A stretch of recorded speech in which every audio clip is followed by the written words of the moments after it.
Raja TV, saluran tilawah Al-Quran dan kajian Islam. Assalamualaikum warahmatullahi wabarakatuh. Alhamdulillah, wassalatu wassalamu ala rasulillah Nabiyina Muhammadin wa alihi wa sahbihi wa man walah. Asyhadu an la ilaha illallah wahdahu la syarika lah wa asyhadu anna Muhammadan abduhu wa rasuluh, amma ba'd. Kita lanjutkan, saudaraku, poin nomor 28. Kata beliau, fadhur rafdi mansubun ila syirki adilun anil haqqi dhu buhtin ala Allahi wan nudhuri. Fadhur rafdi, dan orang-orang Rafidhah. Orang-orang Rafidhah itu suatu kelompok yang mengkafirkan para sahabat, ya, dan mereka disebut juga dengan kelompok Syiah. Namun para ulama terdahulu membedakan antara Syiah dengan Rafidhah. Yaitu kalau Syiah adalah mereka yang mencaci maki Muawiyah dan mengunggulkan Ali di atas seluruh sahabatnya, tapi tidak mengkafirkan para sahabat. Nah, ini Syiah. Adapun Rafidhah adalah yang mengkafirkan para sahabat kecuali beberapa orang saja. Ya. Nah, di zaman dahulu itu dibedakan antara Syiah dengan Rafidhah. Yang dikafirkan oleh para ulama itu yang Rafidhah, dari jenis Syiah Imamiyah Itsna Asyariyah, karena mereka meragukan keautentikan Al-Quran. Mereka mencaci maki Abu Bakar, Umar, Utsman, melaknat Aisyah dan yang lainnya, ya, bahkan menghalalkan darah Ahlus Sunnah dan yang lainnya. Adapun Syiah di zaman dahulu itu hanya sebatas mencaci maki siapa? Muawiyah. Makanya sebagian perawi-perawi Syiah ada yang masih diterima dalam ilmu hadis. Contoh misalnya Imam Abdul Razak bin Hammam As-San'ani. Iya. Beliau ulama besar, guru Imam Ahmad bin Hanbal. Tapi kata para ulama ia condong kepada Syiah. Tapi yang dimaksud dengan Syiah di sini kata para ulama yaitu Syiahnya yang kita sudah sebutkan tadi, sebatas mencaci maki siapa? Muawiyah dan mengunggulkan Ali di atas seluruh sahabatnya. Contoh lagi misalnya Aban bin Taghlib. Aban bin Taghlib kata Imam Adz-Dzahabi apa? Syi'iyun ghalin walakinnahu saduq. Dia orang Syiah dan berlebihan dalam Syiahnya, tapi ia jujur sekali orangnya. Ya. Falana riwayatuhu wa alai bid'atuhu, maka riwayatnya untuk kita, kebid'ahannya buat dia. Adapun Rafidhah, kalau Rafidhah mereka mengkafirkan para sahabat. Mereka mencaci maki Ali bin Abu Bakar, Umar, Utsman. Mereka meragukan keautentikan Al-Quran, bahkan mereka menuduh para sahabat merubah-rubah Al-Quran. Mereka menghalalkan dusta terhadap Ahlus Sunnah wal Jamaah dan yang lainnya. Oleh karena itu Al-Imam Asy-Syafi'i rahimahullah, ya, mengatakan aku meriwayatkan dari semua orang kecuali mereka. Orang-orang Rafidhah Khasyabiyah yang mereka menghalalkan dusta, kata Imam Syafi'i rahimahullah. Ya. Jadi Syiah itu bertingkat, ada yang sudah sampai kepada derajat, ya, kekafiran, ada yang belum, ya. Kata beliau fadhur rafdi, maka orang-orang Rafidhah mansubun ila syirki adilun anil haqqi, itu dinisbatkan kepada kesyirikan, berpaling dari kebenaran. Dzu buhtin 'ala Allahi wan nudhur. Mereka suka berbohong, berdusta atas Allah dan para rasul. Ya. Di sini Al-Imam Az-Zanjani berkata bahwa orang-orang Rafidhah itu pertama suka berbuat syirik, Pak. Dan memang secara kenyataan betul. Mereka mengagungkan kuburan Husain, kuburannya Al-Hasan, kuburannya yang mereka klaim Fatimah dan yang lainnya, bahkan berlebihan. Ya. Bahkan yang musibahnya lagi, mereka mengagungkan kuburannya pembunuh Umar bin Khattab. Karena bagi mereka Umar itu kafir, murtad dari agama Islam. Dan mereka menganggap pembunuh Umar itu pahlawan. Ya. Oleh karena itulah ikhwata Islam, azani Allah wa iyakum,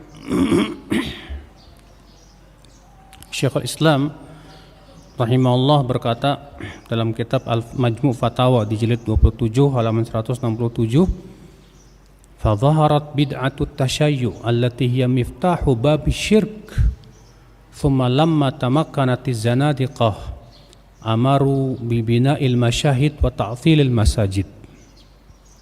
Kemudian muncullah bid'ah Syiah yang itu merupakan pintu menuju kesyirikan, kata beliau. Kemudian ketika orang-orang zindik telah berhasil menguasai dan mempunyai kekuasaan, maka mereka memerintahkan untuk membangun kuburan-kuburan dengan mewahnya. Sehingga akhirnya masjid-masjid pun ditinggalkan. Ya.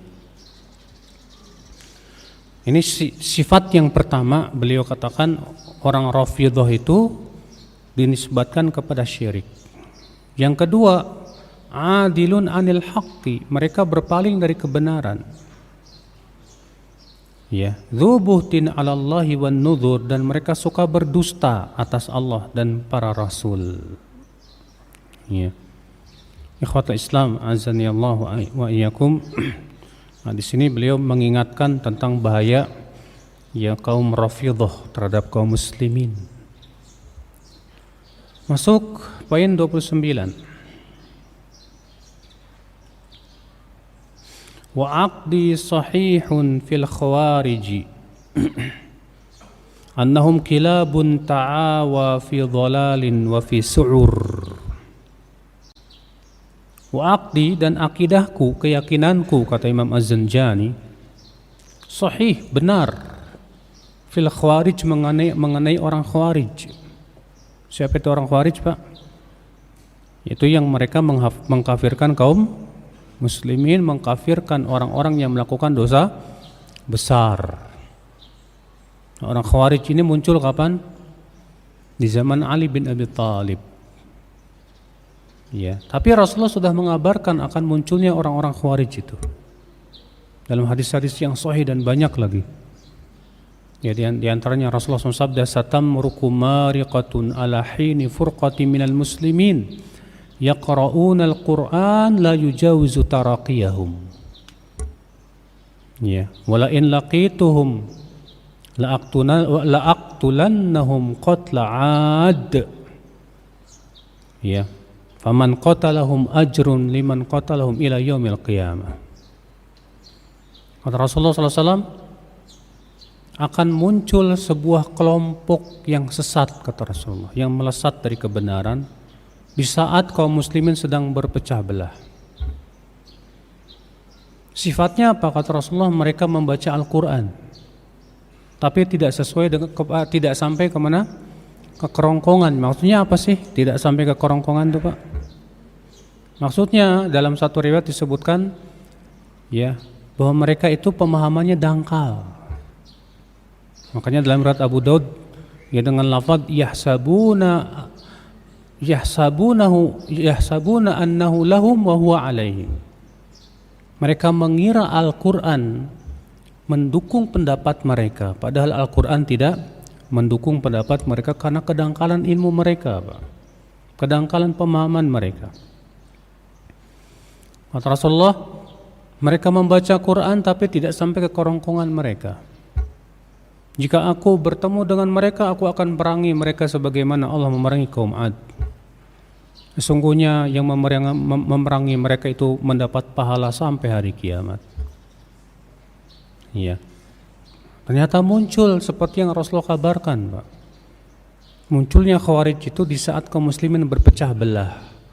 Itu ketika terjadi perang Siffin antara Ali dan Muawiyah.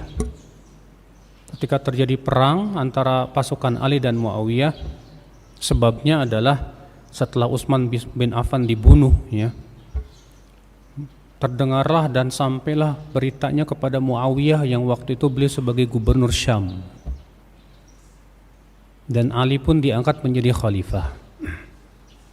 Tapi Muawiyah menolak untuk berbaiat kepada Ali sampai para pembunuh Utsman itu, ya, ditangkapi dan dibunuh. Sementara Ali memandang waktunya belum tepat. Karena apa?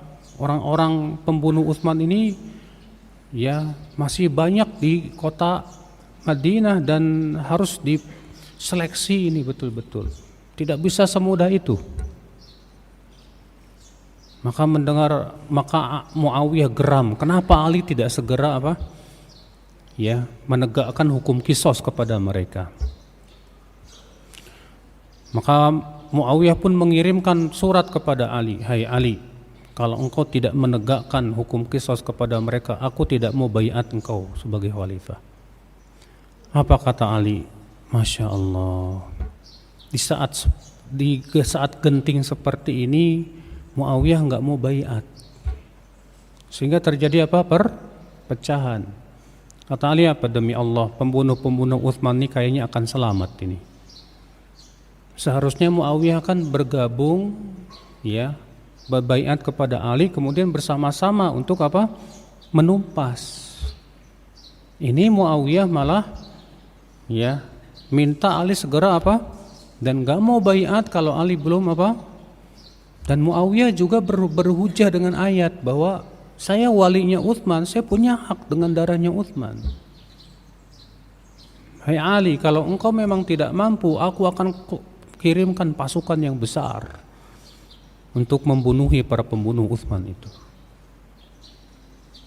Dan ternyata, ya, Muawiyah pun mengirimkan pasukan, Pak. Tujuan Muawiyah bukan memerangi Ali. Sama sekali Muawiyah bukan tidak mengakui kekhilafan Ali.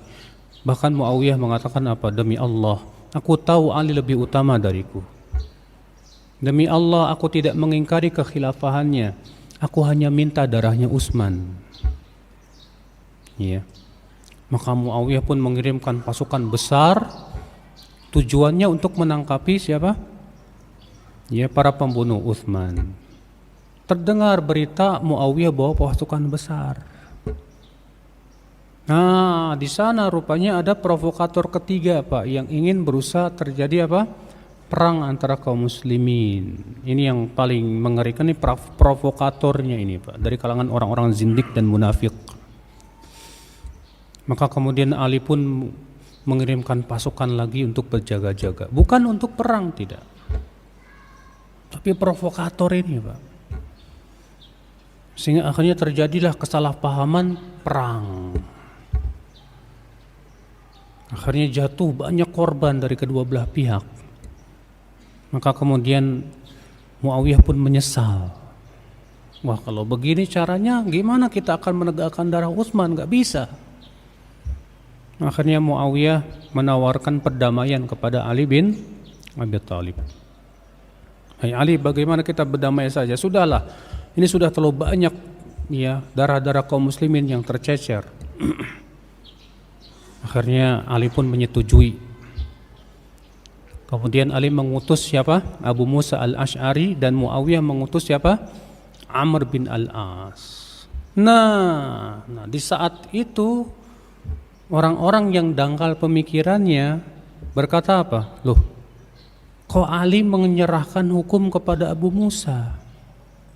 Kok Muawiyah menyerahkan hukum kepada Amr bin al-As? Hukum kan milik Allah. Berarti Ali tidak berhukum dengan hukum Allah. Muawiyah tidak berhukum dan hukum Allah. Sedangkan Allah mengatakan siapa yang tidak berhukum dan hukum Allah maka dia kafir. Berpisahlah mereka, kemudian mereka meninggalkan Ali dan Muawiyah dan mengkafirkan Ali dan Muawiyah dan pengikut-pengikutnya. Dan mereka berkumpul di sebuah tempat namanya Harura. Makanya mereka disebut dengan kelompok Haruriyah. Tadinya Ali tidak memerangi mereka. Kenapa? Karena mereka belum berbuat keonaran. Tapi ketika mereka sudah mulai berbuat keonaran, membunuh dan yang lainnya, maka Ali mengumpulkan para sahabat dan pembesar-pembesarnya. Maka para sahabat semua sepakat bahwa mereka yang dimaksud oleh Rasulullah SAW sebagai kaum Khawarij. Maka Ali pun istikharah, kemudian Ali pun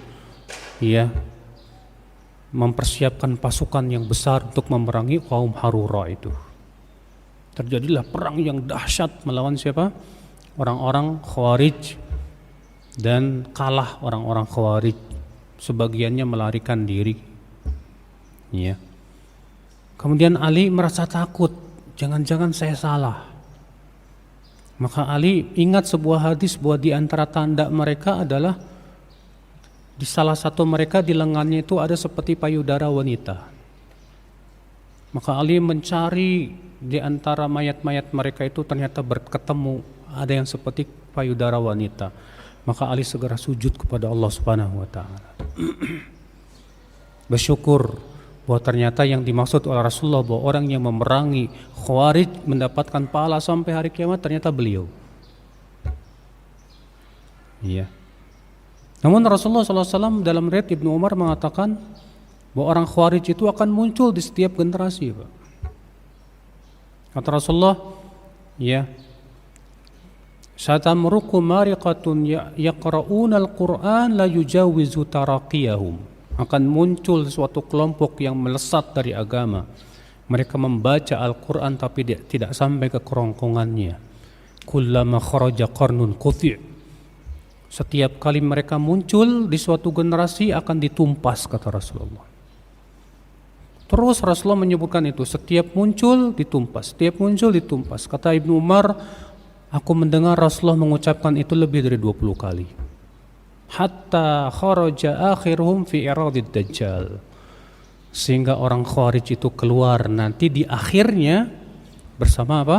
Dajjal. Ikhwata Islam azani Allah wa iyyakum.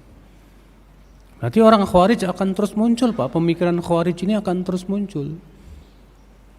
Selalu dalilnya sama, wa man lam yahkum bima anzalallah fa ulaika humul kafirun. Mereka menganggap bahwa orang yang tidak berhukum dan hukum Allah kafir mutlak sudah.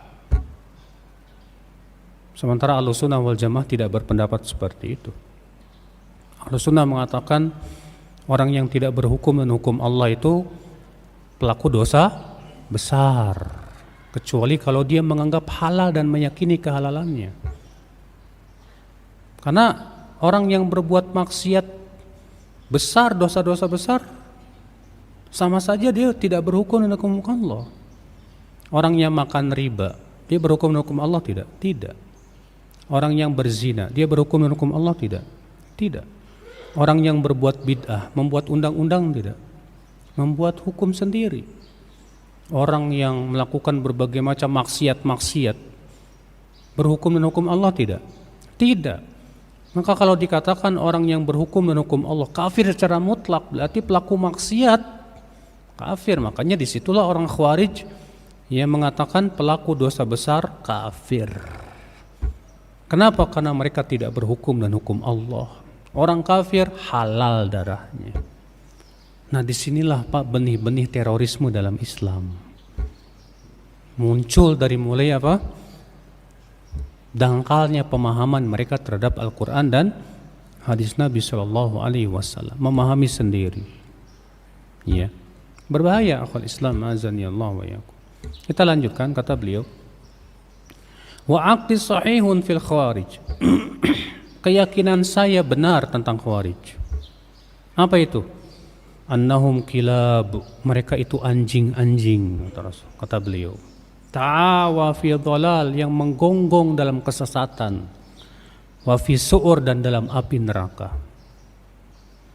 Kenapa beliau ucapkan ini? Karena berdasarkan dalil yang sudah kemarin kita sebutkan, hadis yang sahih dari hadis Abu Umamah Al-Bahili, dikeluarkan oleh Imam Al-Ajuri dan yang lainnya dengan sanad yang sahih, ya, di mana Abu Umamah ketika melihat mayat-mayat Khawarij itu berkata apa? Kilabun nar, kilabun nar, kilabun nar. Mereka anjingnya api neraka, anjing-anjingnya api neraka. Kemudian seseorang berkata, "Hai Abu Umamah, yang kau katakan itu dari siapa?" Kata Abu Umamah, "Demi Allah, telingaku mendengarnya langsung dari Rasulullah SAW. Rasulullah mengatakan, al-khawariju kilabun nar. Orang khawarij itu anjingnya api neraka." Ikhwata Islam, azani Allah wa iyyakum. Yang lucu Pak, ketika kita membantah pemikiran khawarij dan kita katakan itu anjingnya api neraka, mereka mengatakan apa? Kamu babinya neraka. Mana ada dalil babi neraka Pak? Yang ada anjing api neraka. Ya. Kita beliau di poin yang ke-30.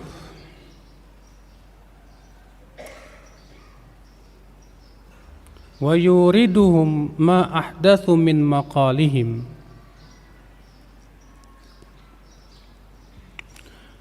ladha dhata lahbin la tubaqqa wa la tadhar.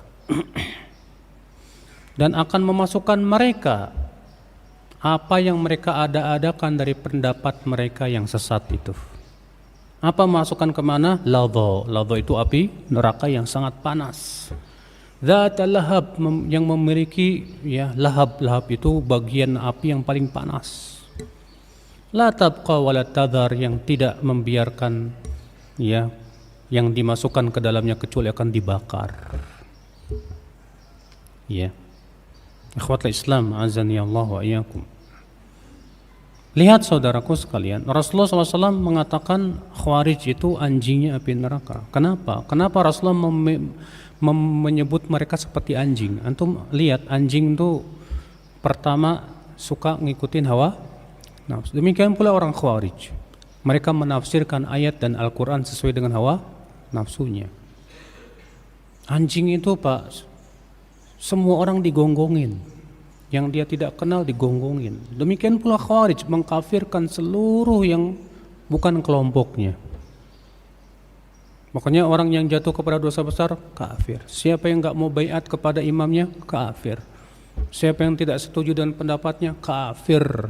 Orang kafir halal darahnya. Iya, memang mirip sekali. Iya. Ikhwatul Islam, azani Allah wa iyyakum. Nah ini ya tentang berita Khawarij. Wallahu a'lam. Besok insyaallah kajian terakhir, karena untuk 10 terakhir kita tidak ada kajian lagi. Subhanakallah bihamdik, asyhadu an la ilaha illa anta, astaghfiruka wa atubu ilaik. Assalamualaikum warahmatullahi wabarakatuh. Roja TV,